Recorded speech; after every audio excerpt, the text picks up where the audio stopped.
Hello students, कैसे हैं सभी। Welcome back to Pathway school online tutorials. Okay class, आज हम एक नए चैप्टर के साथ में है फिजिक्स के, जिसका नाम है work, energy and power. Previously हमने मोशन के बारे में, फोर्स के बारे में पढ़ चुके हैं, बट इस चैप्टर में हम पढ़ेंगे किसके बारे में, वर्क के बारे में। अभी वर्क, काम, क्या होता क्या है। हम डेली लाइफ में बोलते हैं कि भाई वर्क कर लो, वर्क कर लो, कुछ काम कर लो। क्या ये वही वर्क है? क्या साइंस और जो हम लोग बोलते रहते हैं बार बार वर्क वर्क वर्क, काम काम काम, क्या ये दोनों चीजें सेम हैं? एक बच्चा जो आराम से यहाँ बैठा हुआ है, बर्गर खा रहा है, कोल्ड ड्रिंक पी रहा है, क्या ये काम कर रहा है? नहीं, साइंस कहती है ये काम नहीं कर रहा। एक बच्चा जो आराम से पढ़ाई कर रहा है, यहाँ पर 3 से 4 घंटे बच्चा पढ़ता है बैठ करके, और थक जाता है, थकने के बाद सोचता है कि चलो अब रेस्ट कर लेता हूं, आज मैंने बहुत सारा काम कर लिया। क्या साइंस के अकॉर्डिंग इस बच्चे ने काम किया है? नहीं। एक बच्चा जो आराम से इस एनर्जी के सिंबल पे खड़ा हुआ है, क्या वो काम कर रहा है? वैसे तो ये साइंस के अकॉर्डिंग छोड़ो, ये तो वैसे भी काम नहीं कर रहा आपका। ठीक है। So what is work? आखिर ये वर्क है तो है क्या चीज? ये वर्क हमसे चाहता क्या है?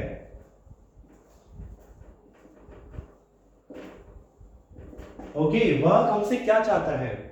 ओके, साइंस हमसे कहती है कि वर्क हम कब कहेंगे, जब उसे दो कंडीशंस मिलती हैं, जब उसकी इच्छाएं पूरी होती हैं। कौन कौन सी? दो। The first one is force and the second one is displacement. चलिए इसे एग्जांपल के तौर पर समझते हैं।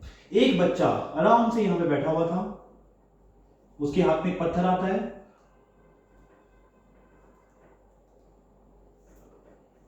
और वो उसे फेंक देता है।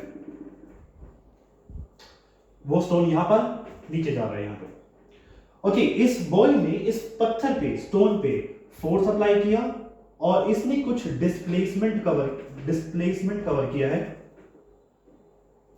इसे दोनों कंडीशन मिल गई, तो हम कहेंगे इस बॉय ने वर्क डन किया है अकॉर्डिंग टू साइंस। देखिए, साइंस के अकॉर्डिंग पढ़ना, खाना, ये सब वर्क नहीं है, बट एक पत्थर फेंकना वर्क हो सकता है। क्यों? क्योंकि वहां पर हमें सिर्फ क्या चाहिए, दो चीजें चाहिए होती हैं। कौन कौन सी? Force and displacement. Okay students, अब देखिए, एक बच्चा, टेबल है ये, इस टेबल पे एक सीढ़ी रखी हुई थी, उस सीढ़ी को बच्चा ऐसे थोड़ा ऊपर तक उठाता है।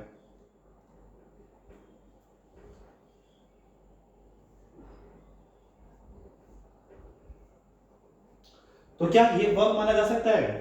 Yes, according to science it is what, the work. यहां पर एक बच्चे ने इस ऑब्जेक्ट को फोर्स अप्लाई करके नीचे से ऊपर उठाया है, तो हम क्या कहेंगे? इसे भी वर्क डन कहते हैं। तो भैया सिंपल सी बात है, हमारे पास वर्क की डेफिनेशन आ चुकी है। वर्क के लिए हमें दो चीजें चाहिए, force and displacement. So work is simply, अब हमारे पास वर्क आ गया है तो हम ये हटा देते हैं। वर्क क्या है? Force into displacement.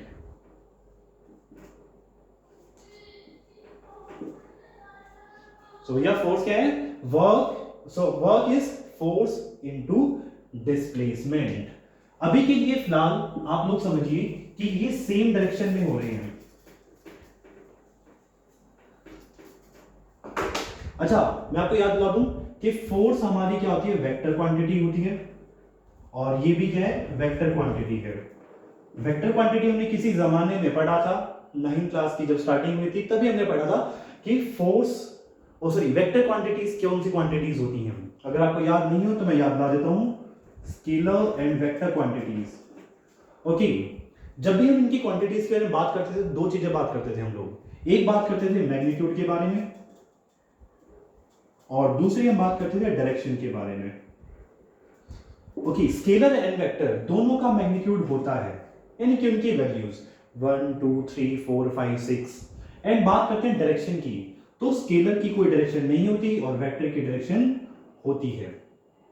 यहां पर फोर्स वेक्टर है, डिस्प्लेसमेंट वेक्टर है, और जब ये दोनों मल्टीप्लाई होते हैं तो क्या आता है? हमारे पास वर्क आता है, and work will become a scalar quantity, यानी कि इसकी कोई डायरेक्शन नहीं होती। Okay students,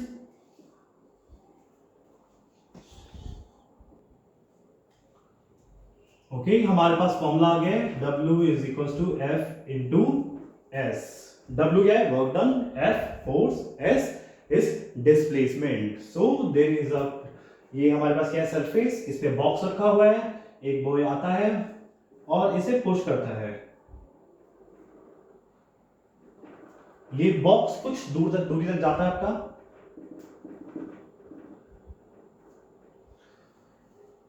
So the boy applied the force F and the object is displaced with the distance with the displacement S. So the boy did a work done with W और work done की unit होती है joule. अब ये कहां से आई हमारे पास? देखते हैं। फोर्स की यूनिट होती है न्यूटन, डिस्प्लेसमेंट की होती है meter. So it is simply means newton meter, और एक नई लाइन उसमें लिख देंगे हम, नई उसमें जूल। क्यों? क्योंकि ये जूल नाम के साइंटिस्ट ने दिया था, तो एक फेमस साइंटिस्ट है आपके। ठीक है, चलिए अब इसकी 1 जूल की value, can you calculate the value of 1 joule? आप कब कहेंगे कि एक बॉय ने, इस बॉय ने 1 जूल का वर्क डन किया है? कब? जब इस ऑब्जेक्ट का मास 1 kg हो और डिस्प्लेसमेंट कितनी कवर हो? 1 meter. So we will say the work done is equals to 1 joule. चलिए अब आपको छोटा सा क्वेश्चन देते हैं जिसमें इस बॉक्स का मास हम कर देते हैं 20 kg and the distance will be 5 meters. Can you find the work done? क्या आप वर्क डन फाइंड कर सकते हैं इस केस में? ओके, जिसका आंसर 100 जूल आया है उसका बिल्कुल ठीक आया है, और जिसका ठीक 100 नहीं आया, भाई क्यों नहीं आया? कहां से आया आपके बाकी और आंसर्स? ठीक है, इसका आपका 100 आएगा। क्यों? क्योंकि W फॉर्मूला के आपके पास F इंटू एस। सॉरी, मैंने यहाँ पे kg लिख दिया, आई एम सॉरी। मुझे यहाँ पे 20 न्यूटन लिखा था कि 20 न्यूटन फोर्स अप्लाई हुआ है, I am sorry. Repeating again, okay I am repeating again the topic कि यहां पर क्या था हमारे पास, बॉक्स पे इस बॉय ने 1 न्यूटन का फोर्स अप्लाई किया और 1 मीटर अगर डिस्प्लेस हुआ है तो हम क्या कहेंगे? उसको 1 जूल कहेंगे। ठीक है, फिर नेक्स्ट हमने क्वेश्चन पूछा था कि अगर ये बॉय 20 न्यूटन का फोर्स अप्लाई करता है इस बॉक्स पे और ये 5 मीटर तक डिस्प्लेस हो जाता है आपका, so we will say it did a work of 100 joule. फिलहाल के लिए आपको याद रखना है कि ऑब्जेक्ट ये बॉय जिस डायरेक्शन में फोर्स अप्लाई कर रहा है उसी डायरेक्शन में मोशन भी हो, नहीं तो गड़बड़ हो जाएगी। क्या गड़बड़ होगी वो हम देखेंगे नेक्स्ट क्लास में। फिलहाल के लिए आपको याद रखना है कि ऑब्जेक्ट इस बॉय ने इस डायरेक्शन में अगर फोर्स अप्लाई किया है तो इसी डायरेक्शन में क्या हो? डिस्प्लेस हो ऑब्जेक्ट। फिलहाल के इतना याद रखना है। सो ठीक है स्टूडेंट्स, ये था हमारे वर्क के बारे में। नेक्स्ट क्लास में हम देखेंगे थोड़ा सा इसके बारे में डिटेल में। अभी के लिए फिलहाल क्या कीजिए, इसकी और क्वेश्चंस करते रहिए प्रैक्टिस, और थोड़ा इसके बारे में सोचिए। जितना सोचोगे उतना एक्सप्लोर कर पाओगे, उतना सीखोगे। So I suggest you do more and more what? The practice. So ठीक है स्टूडेंट्स, मिलते हैं फिर नेक्स्ट क्लास में।